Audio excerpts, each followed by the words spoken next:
So in Illuminate Lighthouse community, are there initiations? Are there, leaders? Are there levels of knowledge? No. Ceremonies. I've seen cacao ceremonies, full moon ceremonies. There's a video on your Facebook, one in particular, a ceremony, and I was like, whoa, because there was a lot of symbols, and I'm going like, there's a lot going on here. I'm seeing gargoyles and dragons and, all kinds of different symbols, and I'm like saying, what's going on here? Like, do you know what I mean? Like, there's a lot going on. So, like, who are we praying to here? Giving thanks to here? Like, what's the ceremony about? Giving thanks to life, bro. Giving thanks to each other. But you've got all the gargoyles and the symbols and all that stuff, and symbols are powerful. There's no gargoyles that I've seen in there. Statues. There's dragons. You ever work with a dragon energy? What's the dragon energy? Because before we were debating about dragons and dinosaurs. Yeah, so the dragons for me are protectors. These protectors is guides that are working with you, and they help guide the work that you're doing. They protect the space. They make sure that the space is protected. And we work with the dragons. Protected how? Just make sure that it's a confined space, make sure that it's protected, the grid's protected. And you believe that as well? I know that. We'll go back and forth about Yeshua and, about the creator and who the creator is. But you're like, I know the dragon energy is protecting me. And that's where I'm like, you say that, Not just the dragons. There's lots of energies we work with, bro. Lots of different deities that we work with, from all different countries. I'm glad you just said that. Perfect. Like all these different deities. Is that not dangerous by, worshipping or practicing with different deities? So as you start to come onto this path, you start to connect with different energies. Different energies will come to work with you. You may see them in dream state, you may see them, you may just keep seeing a Buddha everywhere. I don't know, whatever's connecting with you at the time, whatever God is wanting you to see at the time, wanting to connect with, maybe wanting to research in. There's a teaching in there for you. You start to build up a relationship with these to come in and work with, and for example, the Kali energy, Goddess Kali. Goddess Kali beheads demons, In ancient Hindu, you've got her beheading the demons, and her energy is very ferocious, very passionate. She's the goddess of destruction, of death, of rebirth, and for anything to be changed, for everything to be new, something has to die for it to be born again. Something has to shrink for it to expand, So this is universal law. Hindu gods. Hindu gods, yeah, Hindu gods. You mentioned obviously you're the Hindu god. Ganesha, Shiva, Shakti. It's just like the team, bro. It's like the party team. It's like all your mates, you're going on the best night out, you're in the best football team. You're like, boom, I'll get these. They're up front, they're in defence. Yeah, let's go. All right.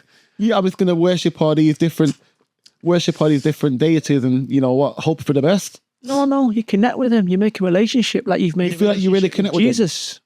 You make a relationship. Depending what energy I'm connecting with, Kali is a very, very deep energy, passionate, boom, coming in, because when you're in ceremony, for example, we have the different statues around because we accept all religions. We have all the different energies around.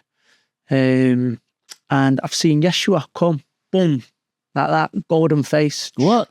I've seen his face come to me, when I've been in meditation. Face come to me like that, boom. All his beard was golden, and I couldn't see all his beard was gold.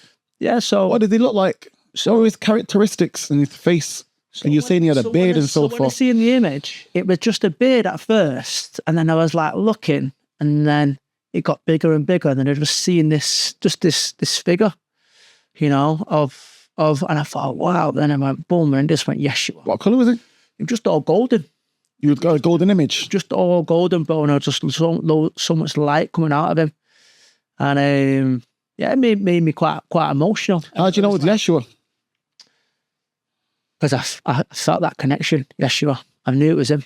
Well, you've not read the Bible and the story of Yeshua, so how do you know it's Yeshua? I hear that, bro. But when you said God, and then you said obviously there's many gods and goddesses, right? So in my world, in my reality, there's one God, Yahweh. You know what I mean? And Jesus is the Son of God. That is it. So whenever you say to me, God is only Yahweh. When you're saying God, I'm like, well, who are you referring to? Because you said that, you know, so there's many gods and goddesses. The Almighty, and then. But how is so when you say the Almighty only exists in my world in Christianity because it's one God. In your world, there's many gods. So we can keep going over it. I'm trying to understand because so there's the Almighty, and then there's a deities. You know, not gods and goddesses. You know, masculine and feminine aspects of God. You know. So you got the Almighty God. Yeah. And then you got these deities, or are they gods? So I'd say the aspects of gods, and some in the but then you also said religious realms will say gods and goddesses. We are religious. We've got a spark of God. So what's the difference between us and them, the deities, and God? We're human. Yep. They're not human. What are they? Energies that work, higher energies from higher realms that work with this realm. They're not human. Well, how you got male and female if they're not human? You don't have to be. You can have male and female animals. You can have male and female plants. Yeah, but the male and female could have got different characteristics. Yeah, because it's the energy of them. It's not the energy; it's the characteristics. Yeah, a feminine energy. No, it's nurturer. Is, you know, and everything has masculine and feminine energy in it as well. So a man can have more feminine energy than masculine energy.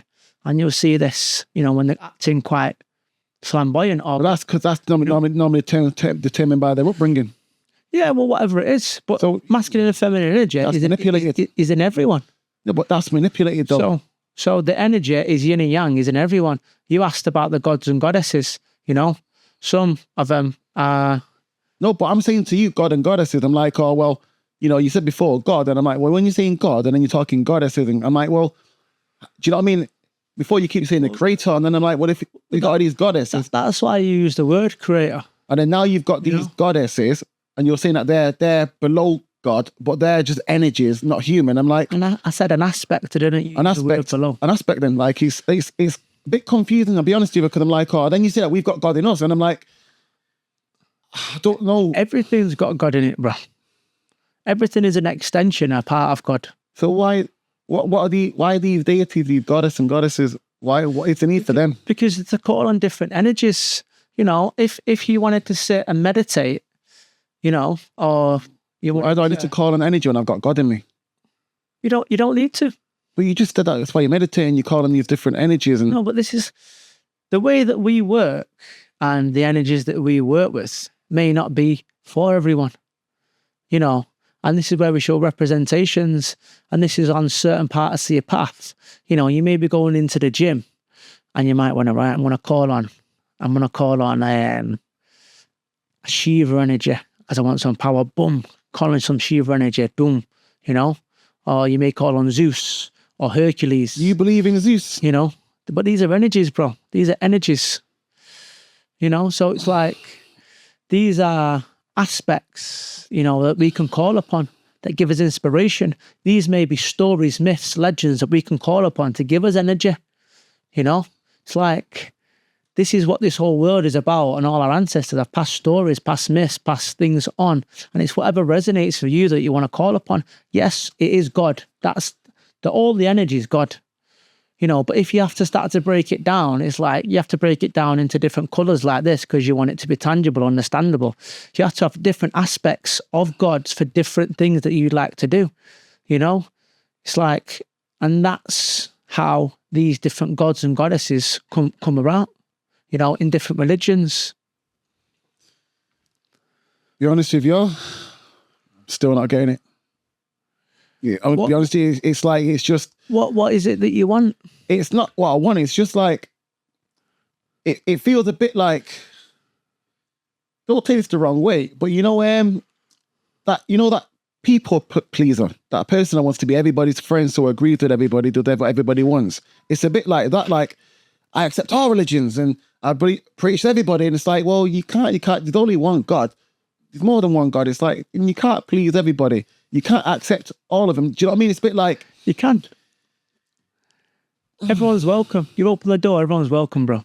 That's the only way. That's the only way we bring world peace. Everyone's welcome. But everyone's welcome. Yeah, but we're talking about gods now and religions and accepting them all. It's like that. No, no one has to accept them. Some people come in at the beginning, and sometimes I will say, if I'm calling the energies in, sometimes I'll call them in. Sometimes I'll do it verbally. Sometimes I'll do it inside of me. But I'm connecting to God, connecting to that energy to come through me. And sometimes I'll say, right, we're going to call in our ancestors, we're going to call in our teams, we're going to call in, This is in your ceremonies. Yeah. And say to some people, this may not resonate. It may resonate. So, you see, before when I was saying about being dangerous and so forth and leading, and you said no guiding, it's literally that. So you're doing a ceremony and you're leading it going, I'm going to bring in these energies. Now, the energies that you're bringing in, as you said before, might not be right for everybody. So that energy that you just brought in... I didn't say right. I said they might not connect with. If it don't connect to you, it can't be right for you. So... You know what I mean? Some people may have more of a connection to Hinduism. Some people may have a more connection to Yeshua. Some people may have a more connection to Buddhism. Some people may be atheists. But if it don't connect to you... Some people may be atheists. If it don't connect to you, it can't be right. Well, the point I'm making is though is that you're bringing in these energies. Energy, the powerful. Energy is alter. So the energy you've brought in is altered somebody within the ceremony now. And then what? Do they want to work with that energy? Well, no. And it's affected them in a way which they didn't ask for. You've left the ceremony, you've brought it in. They didn't bring it in. How do you know? You just told me.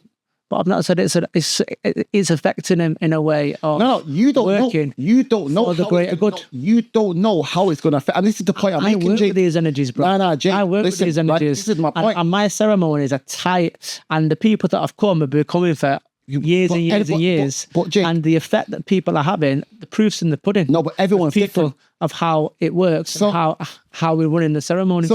So the point I'm making is that everything affects everybody differently. So when you're saying like, oh, I've worked with these energies, well, I've been fine for you, but you don't know how it's going to affect everybody else in the group. And even so, people in the group, when you're being affected... The energies that I work with know where to go. They know who to work with. You trust that they do. You don't know that. I know that. Okay, listen, you say you know that, right? I lead people to be their own leaders. And I share things in my life that have worked for me. I share things that have improved for me, and I make that clear to people. I give people options, I give people guidance. All we are is pointers. We're just pointing people. Well, who taught you to point? For the who taught you where to point? God. When? Every day in my life. So my point I'm making is that nobody physically has sat down and schooled you on any of this. Yeah, but for example, if someone's got depressed, they feel they're depressed or they feel down, if they're not feeling good, so they could go to get some tablets for that, or I can say, come on, let's look at your life, let's look at what decisions you've made, let's look at where do you feel the energy stored in your body. Are you feeling a lot of anger? Maybe you've been through some grief or someone's passed away. Maybe you're in a job that you don't like. Maybe you're going to somewhere every day that's so we ask all these questions. And that's when I said before, people normally aren't as bad as they think they are. It's they think the worst than they are. And then when you start to ask them questions, you start to get them to reflect. And, they might say, I've got this pain in my stomach, or I feel this grief in my heart. So I might be like, okay, why don't you come to a sound bath or do some breath work, and breathing and getting into the energy, holotropic breathing, getting down, going from the nervous system from fight and flight into rest and digest is where then emotions are able to be felt, emotions are able to be released, because that many people are so uptight these days. They're so they don't want to show vulnerability, so they hold on to this. And this is what then changes the chemicals in the body. So we'll offer people different practices. So this happened to me. This happened to me. And I'll be honest, I get quite sad when I hear people don't believe in God. Makes me quite sad for them. You know, and there's kind of a way where, how can I help you realize what you're missing out on? You know, so this is what's going on in my mind, but I can't do that by being forceful. I can't do that by saying this is the way. I can't do that by saying, look at this book. I can do that by saying, come and spend some time with me. Come and spend some time. And then I did a healing session on this guy. Okay. He was having a lot of stuff going on. And he was addicted, and there was a lot of things were happening. And I asked him to pray, and he said, "I don't know who we're praying to." I said, "God, don't believe in God." So I said, "Which God?" So let me finish, bro. So I sat there, and this just come to me, and this was God speaking through me. And I said, "Hold your hand out," and he held his hand out like that. And I said, "Look at your fingerprint," and he went, "Yeah." And I said, "How many people on this earth?" And he went, "I don't know." I said, "It's about, I don't know, 8 billion, 9 billion. No one's got the same fingerprint. I said, "And no one's got your fingerprint, bro." That's God. So I said, "That has to have been designed that way." So he's like, but that was after me speaking with him for a little while, after me just getting on a level with him. Yeah. You know, and then after him coming a few times and then not trying to force him or anything. That was just me genuinely showing him love. You know? I get that, bro. But Ken, this is the funny part of it. So he's sat there like that, like the penny's kind of gone boom. So he's kind of already started his own internal journey and his own, you know, way back to God. So he's like, so we had a little chat anyway, boom. Finished our brews, he's gone out. And then like I was doing it in my conservatory, in my grand's at the time. And then I seen him just about to walk around the corner. And he stopped and just about to walk around the corner. He went like that. And then walked.